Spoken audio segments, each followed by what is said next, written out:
नमस्कार दोस्तों, 21 अगस्त 1911 को फ्रांस की राजधानी पेरिस के लूवर संग्रहालय से एक पेंटिंग अचानक चोरी हो जाती है। ये चोरी पिछली रात 3 लोगों ने की थी और उसे कंबल में छिपाकर रेलवे स्टेशन से कहीं गायब हो जाते हैं। पूरी दुनिया इस बात से अनजान थी। ये कोई ऐसी वैसी पेंटिंग नहीं बल्कि विश्व की सबसे मशहूर पेंटिंग मोनालिसा थी, जिसकी वर्तमान कीमत $1 बिलियन के आसपास है। आखिर ये दुनिया की सबसे मशहूर पेंटिंग क्यों है? क्या है मोनालिसा के पीछे का रहस्य? आइए समझते हैं आज के इस वीडियो के माध्यम से। दरअसल इस पेंटिंग को 1503 में इतालवी कलाकार लियोनार्डो दा विंची द्वारा बनाया गया था। ये आदमी न केवल एक कलाकार यानी चित्रकार था, बल्कि संगीतज्ञ, गणितज्ञ, यांत्रिज्ञ और इंजीनियर भी था। साथ ही वनस्पति विज्ञान, शारीरिक क्रिया विज्ञान, भौतिक, भौमिकी, प्राकृतिक भूगोल, जलवायु विज्ञान और वैज्ञानिक आदि विषयों का भी अद्भुत ज्ञान था। इनकी प्रमुख पेंटिंग में मोनालिसा और द लास्ट सपर थी। मोनालिसा सबसे मशहूर पेंटिंग थी। अब सवाल यहाँ ये है कि इस पेंटिंग में आखिर ये व्यक्ति कौन है? तो आपको बता दें कि इसके बारे में सबसे पहले खुलासा 1550 के कलाकार जियोर्जियो वंसारी ने अपनी आत्मकथा में किया था। इनके अनुसार ये पेंटिंग फ्लोरेंस में रहने वाले एक रेशम व्यापारी फ्रांसिस्को जियोकोंडा की पत्नी लीसा घेरार्दिनी की है। उनका मानना था कि फ्रांसिस्को ने अपनी पत्नी की ये पेंटिंग बनवाई थी। यहीं से इसका नाम ला जियोकोंडा पड़ा। अपनी शादी के बाद घेरार्दिनी लीसा जियोकोंडा बन गई। इतावली में जियोकोंडा का मतलब खुश मिजाज होता है, यानी आनंदमय। और आज मोनालिसा अपनी मुस्कान के लिए काफी मशहूर है, तो यहीं से इनका नाम पड़ा जियोकोंडा। फ्रेंच भाषा में जियोकोंडा शब्द को जे लिखा जाता है, जैसे जोकारे। इसीलिए पेरिस के लोवर संग्रहालय में मोनालिसा को ला जोकरे के नाम से पहचाना जाता है। लेकिन 1550 में इस खुलासे के बाद लोग इस बात को मानने को तैयार नहीं थे कि वंसारी की कहानी सही है। कुछ लोगों का मानना था कि वह लियोनार्डो दा विंची की मां थी, तो वहीं कुछ लोगों का कहना था कि ये पेंटिंग इतावली अभिजात वर्ग की रानी की है। इस पेंटिंग का पहला नाम, जिसे हम भली भांति जानते हैं, मोनालिसा, जो कि मेडानो लिसा से लिया गया है। यहाँ मेडोना का अर्थ है मैडम। बाद में समय के साथ इसका उच्चारण केवल मोना रह गया। अब दिलचस्प बात यहाँ ये है कि इस पेंटिंग में दा विंची ने खुद को चित्रित किया था, यानी पेंटिंग दा विंची का शव चित्र है। वो जानना चाहते थे कि अगर वह महिला होते तो कैसे दिखते। बस इसी बात की कल्पना ये पेंटिंग है। इस बात को कलाकार लिलियन स्ट्रोवर्च ने 1987 में एक लेख द्वारा प्रकाशित किया था। उन्होंने लियोनार्डो दा विंची और मोनालिसा के बीच समानता दिखाने के लिए डिजिटल टूल का प्रयोग किया था, जैसा कि आप हमारी वीडियो पर देख सकते हैं। फ्लोरेंस में रहने वाले एक प्रोफेसर ने 25 साल की खोज के बाद साल 2004 में ये प्रमाण दिया था कि ये पेंटिंग वास्तव में लीसा जियोकोंडा की है। उन्होंने खोज में पाया था कि दा विंची परिवार का फ्रांसिस्को जियोकोंडा के परिवार के साथ घनिष्ठ संबंध था और ये पेंटिंग लियोनार्डो के पिता ने बनवाई थी, क्योंकि उन्हें गिफ्ट देनी थी। इसके 2 कारण थे।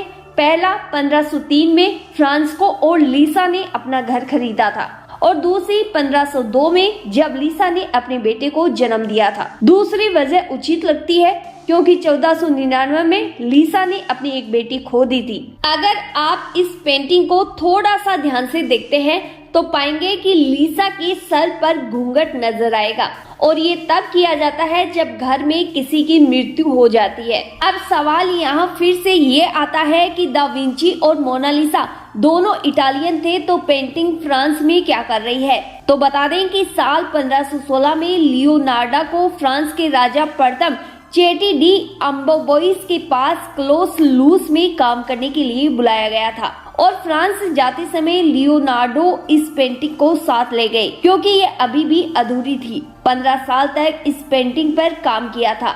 इसी बीच 1519 में फ्रांसी महल में ही लियोनार्डो दा विंची का निधन हो जाता है और राजा ने इस पेंटिंग को अपने साई संग्रहालय में रखा दिया और इस तरह ये फ्रांस में ही रह गई।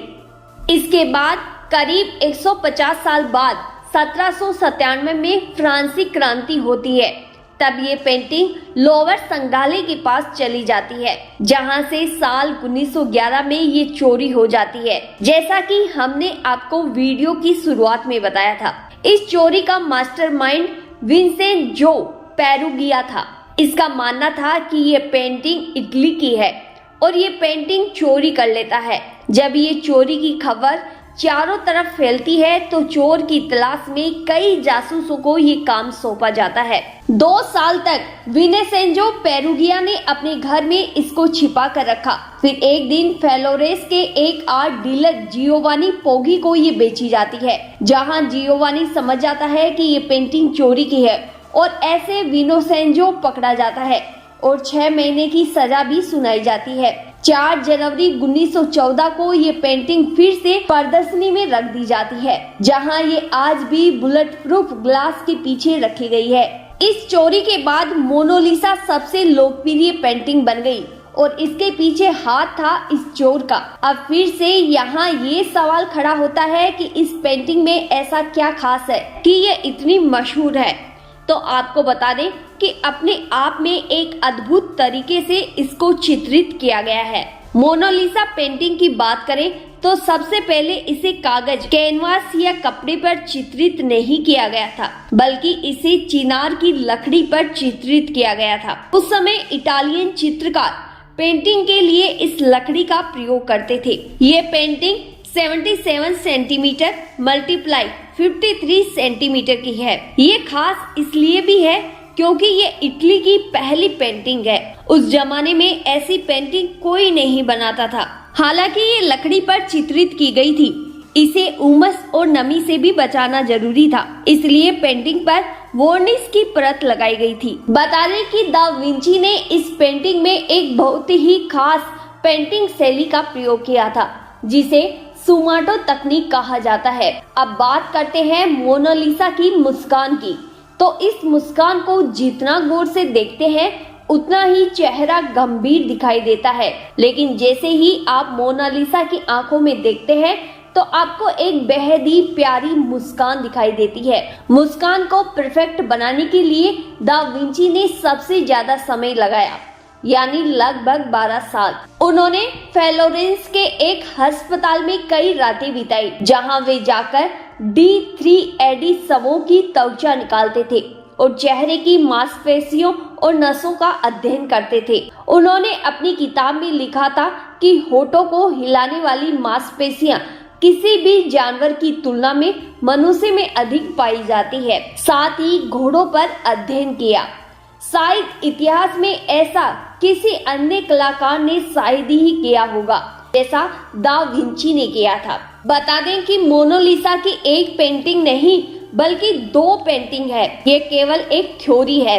ये दूसरी मोनालिसा की कहानी 1504 में शुरू हुई थी, जब राफेल ने एक पेन एंड शाई स्केच बनाया था। अगर आप इन दोनों को ध्यान से देखते हैं तो आपको एक अंतर जरूर नजर आएगा।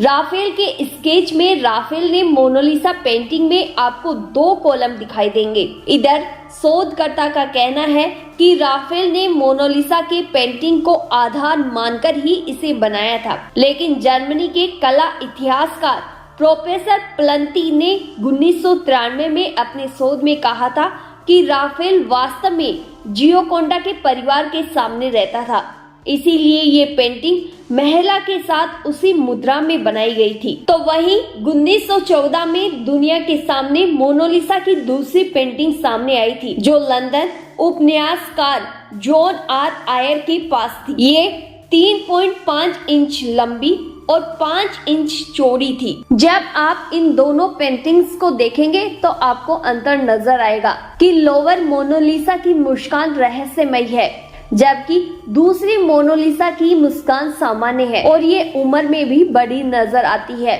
लेकिन आज भी इस पेंटिंग का कोई भी स्पष्ट उत्तर किसी के पास नहीं है। 2010 में मोनालिसा फाउंडेशन ने इसके पीछे के रहस्य का पता लगाने के लिए आइलवर्थ मोनालिसा की जांच में पाया था कि मोनालिसा का चेहरा और हाथ दा विंची द्वारा चित्रित किए गए थे, लेकिन पीछे का भाग लियोनार्डो की वर्कशॉप में काम करने वाले किसी व्यक्ति ने बनाया था।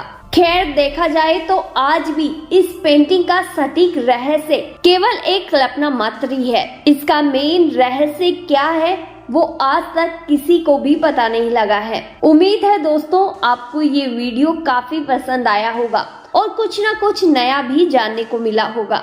तो वीडियो को लाइक और चैनल को सब्सक्राइब करना ना भूलें। मिलते हैं फिर से अगले वीडियो में एक नई जानकारी के साथ। धन्यवाद।